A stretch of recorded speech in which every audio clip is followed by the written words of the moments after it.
Hello, it is Monday and it's a new weekly reading vlog.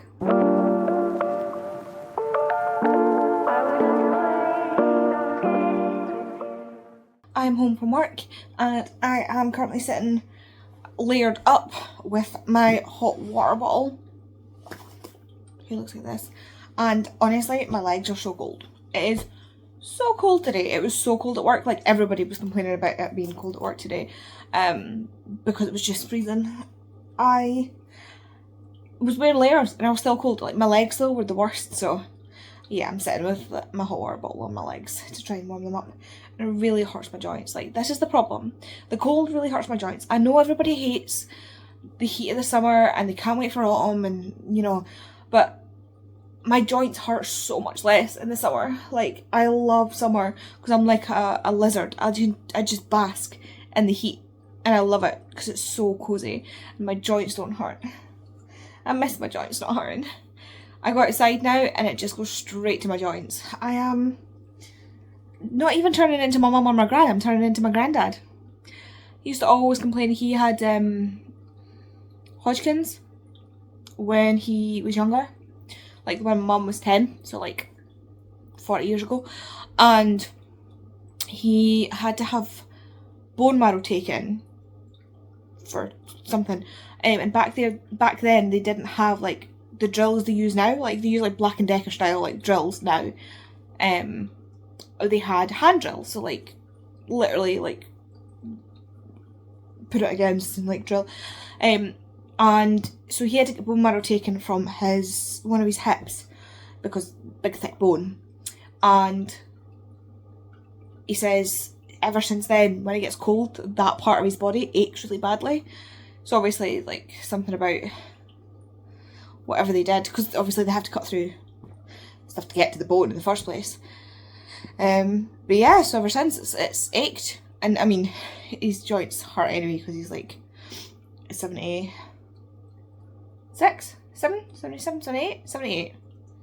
78. I've just accidentally put my nail through my skin. Excellent, we're doing well. 78. So it'll be 78. Oh my god. I can't do the maths. He was born in 1946. I'm thinking it's 2024. So now 70. I don't know. Me and maths are not friends when it comes to things like that. So anyways, joints hurt just generally. So yeah, I'm turning into my granddad. Reading wise, I've yet to read my pages of Threads, but I am now exactly almost halfway through In the Weeds by Becky Borson, and I actually think I like this one better. Well, do you know what? I'm not even surprised that I like this one better than I like Love Light Farms. Don't get me wrong, loved Love Light Farms. Really, like, I really did. But Love Light Farms, I think it's weird because I don't like Friends to Lovers. Like, I just don't like Friends to Lovers, especially like long established Friends to Lovers. So like in Love Light Farms, they've been best friends for like most of their lives. And I always get annoyed at ones like that because I'm like, how did you, like, just it just frustrates me that they can't just like communicate.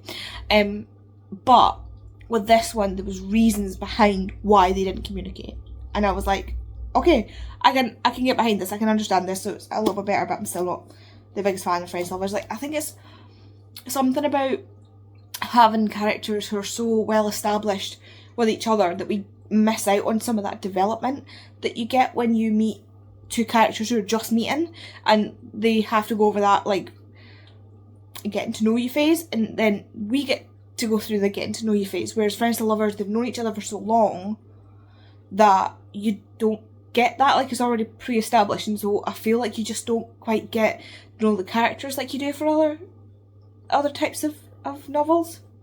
But this one is a second chance romance. I would like to call it a second chance romance. The point I was making, actually, so it's Friends to Lovers, but it's also fake dating, and I really like fake dating, so I think that's why I liked it quite as much as I did. This one, I think, is it's like second chance romance forced proximity. I'm not going to say, like, I'm not going to explain it because it would spoil stuff from the first one. But there's a second chance romance element and a forced proximity thing going on here. And again, like, I just need these two to just, obviously they will at some point just like get over themselves, but I really need them to get over themselves. And I also need a story about two other characters in here. Like, that one's going to be like a he's been pining for ages, she's been oblivious sort of thing. And I cannot wait. I really hope, I've not looked at the synopsis of either of the other two, but I really hope that's who the characters are in one of the books. Anyway, loving this. I'm really loving this. But I'm halfway through that. I need to read my pages for Threads, and I need to edit a vlog. I also need to wrap my Secret Santa gift and find a box to put it in. Oh, we've had more deliveries, that's fine. Secret Santa gift, box to put it in, yeah. I feel like I've got so much to do, but I'm like stuck. You know what I mean? Anyway, I'm gonna go because I have stuff to do, so I'll speak to you later. Hello, it is Tuesday and I've been stared at by Hamish. I have been doing some reading. So I finished In the Weeds by B.K. Barson. I love this so much. This was definitely, I liked this better than this first one. I think I already knew that, but yeah, I absolutely adored that. And the duck and the extra chapter with the chickens, oh my god. I identify with Beckett far too much. And that boy needs loops. Like, that would have been a great product placement for loops. Not gonna lie. Oh, now I'm just going off for meds again. Well, I guess this is today's reminder that if you need to take meds, go take your meds. Anyway, okay. Oh, there. Anyway, yes, loved this. 4.5 stars. It didn't, like, blow me away, but I loved it so much. I've also read my pages of Threads, which means we are now, and I had to, so yesterday I ended up not reading my pages because of just, I was getting stressy about something else, and ended up not, I managed to finish this, but I didn't manage to read my pages of this because I didn't want to put this down. So I had to read my pages for today and yesterday, and I've done that, and this is it. This is all that's left. It is 77 pages left. 77 pages until I finish this book, and I have no idea when the next one's coming out.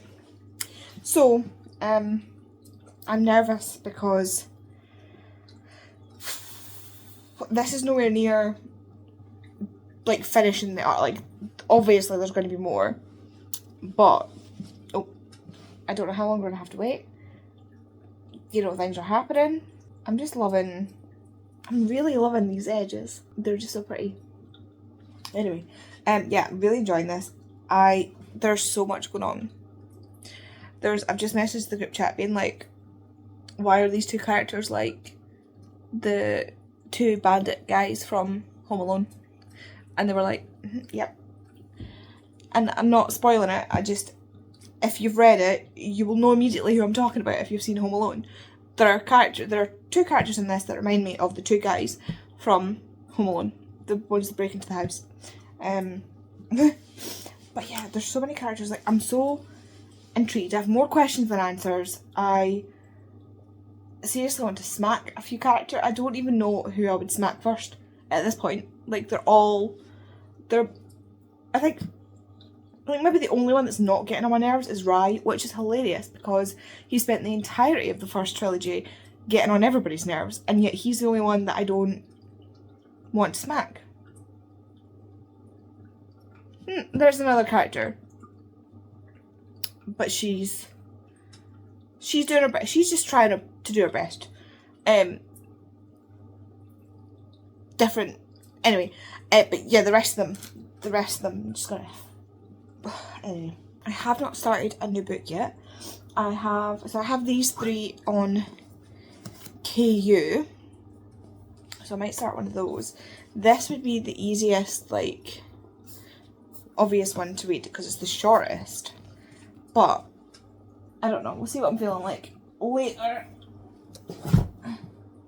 I also have Atalanta, which I really need to start. I'm This is one that I'm not so sure on. So I feel like I need to start this to see if I actually want to continue it. And I could sort of there are chapters. I was flicking through that and didn't see a chapter page, and I was like, tell me there's chapters. But yeah, I'm so unsure about Atalanta. Just because I've gone off Greek mythology retellings. But at the same time, I also do like Jennifer Saint, so I'm hoping that will be helpful. Other than that, I've got a reread and dawn study, which I can't read just now because the live show for night study is on Thursday. So I need to do the live show and then I can read it. I should be able to read it fairly quickly. And then I've even got 2 like spare books here that I could read. But I'm doing really well. I've read 5 books in 10 days. Or 6 books in 10 days. I'm not entirely sure. I read the 2 non-fictions. I think 5. I'm not entirely sure. I'm not 100% sure. Anyway, I'm going to go and see what I want to do next. Honestly, I might just go to bed because I really need to sleep. Hello, it is a little bit later and I have read a chunk of Atalanta and skip forward to read other chunks to see if it would improve and not improve but like appeal more to me, but I'm not fussed. Atalanta apparently was one of the Argonauts, but she started off as a follower of, well, she started off as an abandoned baby and then she was a follower of Artemis, and then I'm assuming something happened with a man and she was cast out by Artemis. But she ends up on the Argo with Jason and his Argonauts. And like the bits I'm reading, it's just exactly what you think it's going to be. It reads exactly like every other Greek retell, and it's not a bad thing. It's not a bad thing at all. It is what it is. Sorry, Vicky. Sorry, but I think I've just lost my love for them, which is a real shame. I think I've just lost my enjoyment of Greek retellings, which is such a shame because I did really enjoy them. So that's a DNF, and I can move on to something else. The last book I've got to physically read is Bad Luck Vampire, which I should have read months ago. So yeah, and it's a reread, so it'll go fast. Oh, and Dawn Study, but can't read that until Thursday or Friday. Anyway, I'm going to go to bed now because I've tried the book and I'm tired and I've not been sleeping great, so should probably take advantage of an early night. Hello, it's Wednesday night. I'm about to go to bed because, as you can probably hear, I'm shattered. Normally I sit you on my laptop over here, but it's currently updating, so it is. I don't want to close the lid and disrupt it. So yeah. Just before I go to bed, I just wanted to update some things. Got some book mail. This is the last book in the Gold Rush Ranch Ruby Creek series, and it's so beautiful. It is by far my favourite. Like, look at those pinks and purples. It is stunning. Absolutely stunning. Like, yes.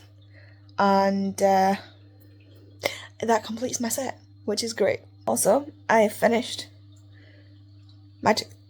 Fragile Threads of Power. Oh my god, I'm so tired.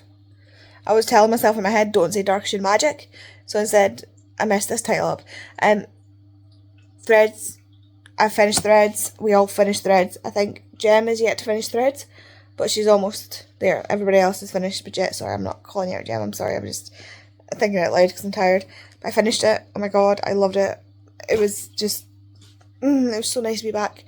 And I'm so upset that we're going to be too long before the next book is out, because it's going to be out after Bury Your Bones in the Midnight Soil. And that's not out until June. So, yeah. Hopefully it's out quickly after that, but given that it's Schwab, I don't have much hope. Like, Schwab writes some amazing books, but damn do they come out slow. After the second book of that, so it's supposed to be Bury Your Bones in the Midnight Soil, followed by the second Threads of Power book, followed by Victorious, which is the third in the Villains series, which, if you know that, they've been out for how long now? And then the third one in this series. So yeah, that's how it's meant to go. We shall see. And then I also read the entirety of That Time I Got Drunk and Saved a Demon, and this was amazing. This was incredible. This didn't have a serious thought or thread to it at all. It was such a high stakes situation, but it was like there was no stakes at the same time because everything just went exactly right all the time. Like something happened and I was like, oh god, they're gonna get bad's gonna happen. No, it went exactly. There was no subterfuge. It's just straight through the story. But it is hilarious. It is brilliant. I loved it so much. This was so funny. This was absolutely hilariously funny. I was screenshotting bits on my kit because I had it on KU as well. I was screenshotting it to Vicky because she's read it. It's just like, and now I'm just sitting here, and all that's going through my head is glory, glory, what a hell of a way to die. You know that sound. And if you've read this book, you know why. And now you're cackling. Also, like, Vicky came onto the backyard switch we were doing, and I was like, I am the cheese queen! She was like, what? And I was like, I am the cheese queen. She was like, oh, yeah. This book, oh. This is what we need. This is what we need. It was kind of like, it reminded me almost of, like, an episode of Charmed or an episode of Buffy. I was going to say Vicky again. Like, that sort of thing. But it was so funny. So funny. Borderline slapstick. Just absolutely ridiculous.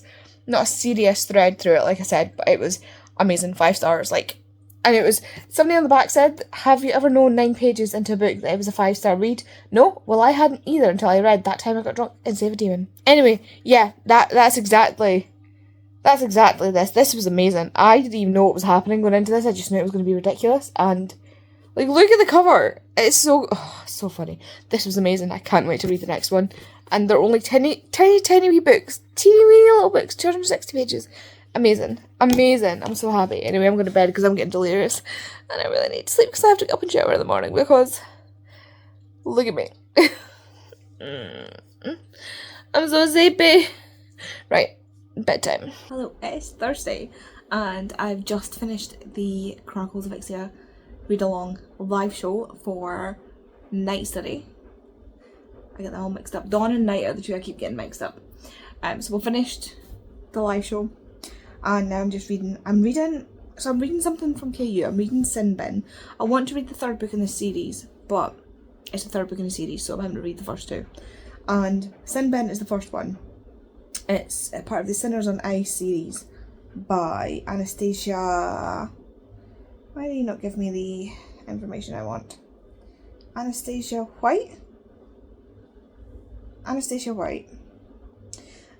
this is an enemies to lovers college hockey romance, and it is actually, like, I know so many people complain about enemies to lovers because it's like minor inconvenience, dislike to lover. These two hate each other. Like, the first interaction they have when they first meet is him threatening her and her physically assaulting him, and then he's just like, I'm gonna make her life miserable, and like, so they actually do really hate each other, which is hilarious. And it's not hilarious. It is hilarious, but it's not hilarious. And I am 38% into it. 3 hours and 4 minutes left of the book, apparently. I am 38% into it. And so far, I don't even know how I feel about this. It's going to depend on the second half, how it goes, because I don't like the characters. I don't like them. They're so unlikable. He is such an ass. Like, if I ever came across him as a person, I would not be, like, more of the love interest that I do like from books would kick this guy's ass. He is that kind of asshole. Like, he is horrendously, like, he is just, I don't like him. But as well, if it was a college romance, she's a freshman, he's a senior or junior, and he is horrendous. He is so up his own arse. He is so, like, entitled, and yet he constantly goes on about this other member of the hockey team who is entitled and he doesn't like him. And I'm like, you realise you like think the sun shines out of your own arse and that you're just the king of the world, right? You do realise that you're arrogant to the point of just being a disgusting human being. Like, the reason he he decides to make her life hell is because she disrespected him and she didn't treat him the way other people treat him, because she didn't show him the correct respect for his, like, I'm like, what? Go drop dead. Like, I hate this character so much. I don't like him. I don't like him as a love interest. I don't like him as a character. I don't like him as a person. However, there is a backstory to it in the sense that his dad is horrible. I hate his dad already. I've barely even interacted with him. His mum has a lot of mental health issues, and like there's stuff going on that could probably explain his behaviour, and I'm willing to think about liking him if he can turn around his attitude. Oh, my food's ready. Okay, well, that's cooling. I will continue to tell you more because I've made myself, it's a sticky toffee pudding. And yeah, I got it one day when I was feeling like crap and just wanted sweets, and it needs to be eaten by tomorrow, so it's getting eaten. Anyway, what was I saying? Yeah, I'm willing to like him if he turned himself around. I can be forgiven if there's good enough reason, but so far we're not liking him very much. And the female main character is, I mean, the whole thing is so juvenile. I'm not gonna lie, all the characters in this are unbelievably juvenile, and they're not even caricatures because they're not realistic. It's like high school drama. It is the absolute peak of high school drama, and they're in college. Like, get a grip. Like, it is so juvenile. The story is unbelievably, annoyingly juvenile, but I can, like, head empty it. Like, it's fine. I'm trying to get through it to get to the further ones where I think they're older. Not them, but, like, the characters are older, because the one I really want to read, the third one, is A Marriage of Convenience. So, and I think he's a professional hockey player in that one. Again, different characters, but, like, the main character is a professional hockey player. So I'm willing to scrape through the first story just to get to the others. So we shall see. I'll let you know when I actually get to them. But I'm gonna go and eat my food. It's sticky toffee pudding. It's got dates in it. It's fine. It's healthy. And watch some YouTube, and then I'll get back to reading. Hello, it is Friday night, and I have just finished reading Sin Bin. I was reading it on my Kindle because it's on KU. This is a tablet. On my Kindle app. I was reading it on my Kindle app on my tablet. Yeah, I'm not gonna lie, it was like a 2.5, being like kind of not generous. I see, the thing is, I can see the potential, and I can see if you are somebody who maybe likes bully romances, this is more like a lightweight bully romance. And, like, enemies to, like, they really hate each other at the start. They really, really hate each other. But it was one of those ones where you could kind of tell it was a debut. I'm pretty sure it's her debut.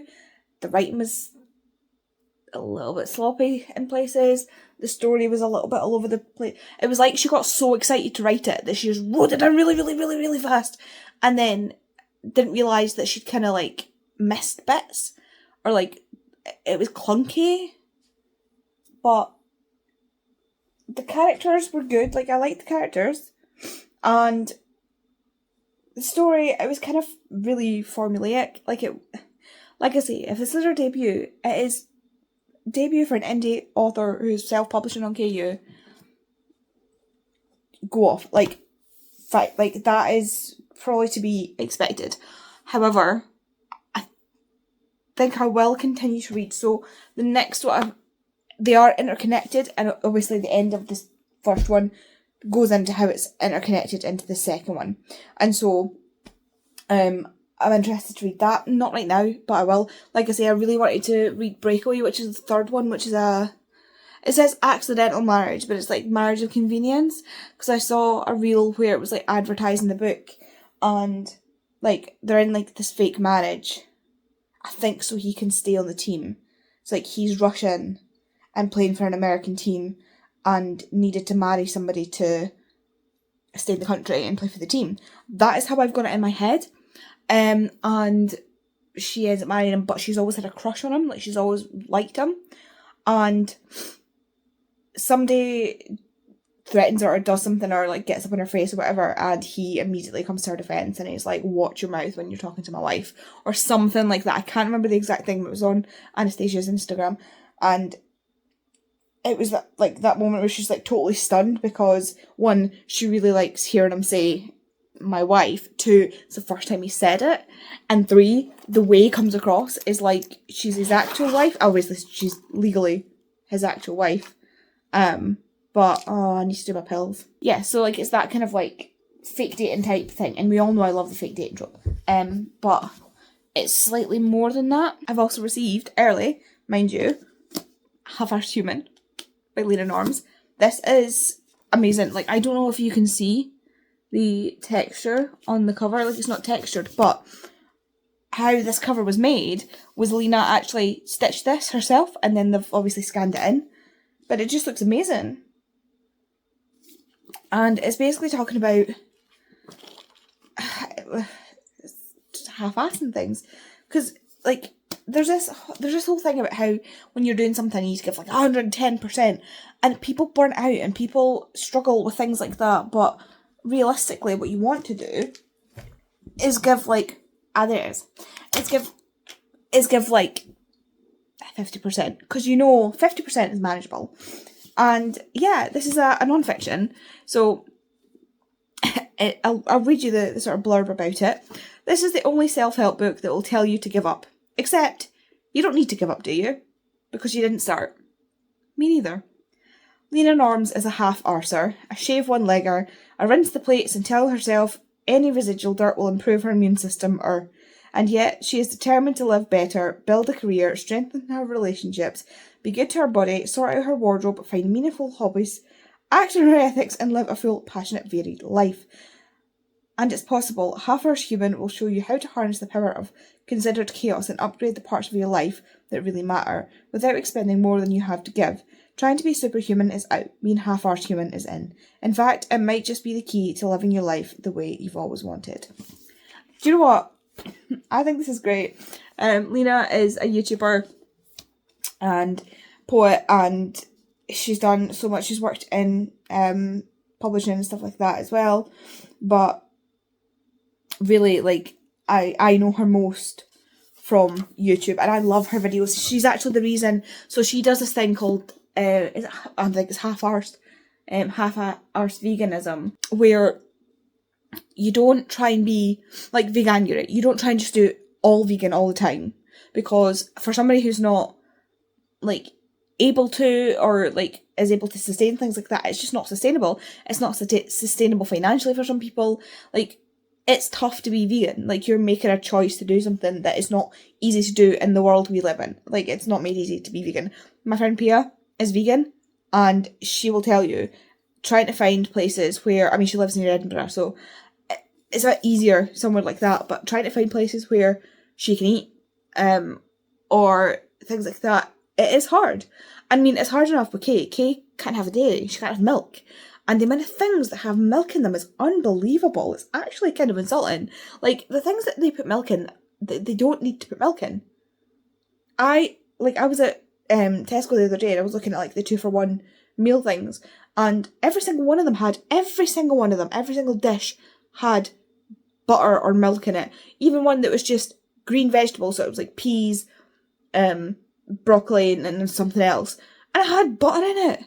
Like, that's the easiest thing, to just not put butter in it. It's just a side of vegetables to go with the meal. There was a tomato gnocchi that had cheese in it. Just don't put the cheese in it. Let people add the cheese at home. Like, it's just not that hard. Anyway, so Leena's thing is like half-arse it. So like, even if you do 1 or 2 meals vegan a day, you're doing better than if you try and go full hog and burn out and stop doing it completely. So that's what I've actually done. Like, I will make an effort to have specifically vegan meals through and you do it without even thinking about it. Like, tonight we had tomato pasta, and it was a tomato sauce with like onions and stuff like that in it that was vegan. And then the pasta, vegan. We added peas to it, vegan. Like, the whole thing is vegan. And you wouldn't think of that as, oh, that's a vegan meal. Like, it's just a normal meal, but it happens to be vegan. So it's things like that. It makes it easier to do than just trying to whole hog it. Like, it's like the opposite of cold turkey. Like, and it's just not manageable. And so, yeah, that's actually better for the environment to try and do it that way than if you, I mean, to be fair, I can't. There's so much that I can't eat because of, like, problems with my EDS and stuff like that, and problems I have with food, that going full vegan, I would not be in a good place. Like, I would not be in a good place. I'd be very unwell. So for me, doing something like that is much more manageable than having to go the whole hog. So yeah, I love Leena. I think she's great. I am so excited to read this. And honestly, I think she said she does the, what's the word? Audiobook herself. So I will probably get that. And once it's out, because I don't think the audiobook will be out to publication day, which is the 19th. It is currently the 13th. So yeah. But I'll probably listen to the audiobook. And just, yeah, I really enjoy it. Because there's no way this is not going to be funny. And like, I love her videos. So yeah, I'm really going to enjoy this. Anyway, I'm going to go fix my pillbox, go to bed. I am seeing the girls tomorrow to do a gift exchange for Christmas. And everything's ready to go. I just need to actually do it. So yeah, I will speak to you tomorrow. Hello, we are at the book nook in Stirling. And it's so cute. Yes, I did get books, I'll show you them later, but I just wanted to vlog a little bit of this because it's just amazing. It's so cool and so pretty. Hello, it is actually Monday. My hair looks weird. I parted my hair wrong. The parting's meant to be like over here. As you can see, this is fighting for its life. And my hair looks weird. Anyway, I'm getting ready to go to work, but I forgot to finish this vlog, obviously, because, you know, the last clip was like Saturday or something. Did I read yesterday? I started Pole Position. I only got one chapter in this. I started it on my ebook copy. But that's it. Tori stayed here on Saturday night, left on Sunday, and I just sat and watched YouTube. I read a couple of paragraphs of Dawn's study. Yeah, I didn't really read on Sunday. In fact, I actually had a little bit of an existential crisis to do with my reading. So that was fun. That was great. 0 out of 10. Do not recommend. Cannot get my watch on. There we go. Does anybody else's watch do this? When you go to do the, like, put this in, the little metal bit pops out pops out here. Back out again. Anyway, yeah, I cannot remember what else I was going to say. I just wanted to come on here and finish off the vlog. I'm so tired. I did not sleep very well last night. My head popped out and it was extremely painful. Like, I had to, this was at like 4 o'clock in the morning. So I had to like sort my hip out and take painkillers and put Voltarol on as well, because the painkillers were not even pretending like they were even working. So that was great. I did get books at the Book Nook. I don't think I've showed you them. I got the original edition of The Martian, like with the one with the before the movie cover, because I've been looking for that and it's been so hard to find. I also got a collector's edition Frankenstein, a collector's edition Wind in the Willows, and a book called an anthology of Scottish folktales. I did almost pick up a couple of Shakespeare's in the same editions, but then decided against it because I don't need to be spending this much money on books right now. So yeah. Anyway, I'm gonna head off. I need to go to work, and I will see you in next week's vlog. If you want to let me know you were here but you don't want to leave a big long comment, if you just leave me some kind of sleepy emojis, because oh my god, am I sleepy. But yeah, thanks for watching, and I will see you in the next video. Bye.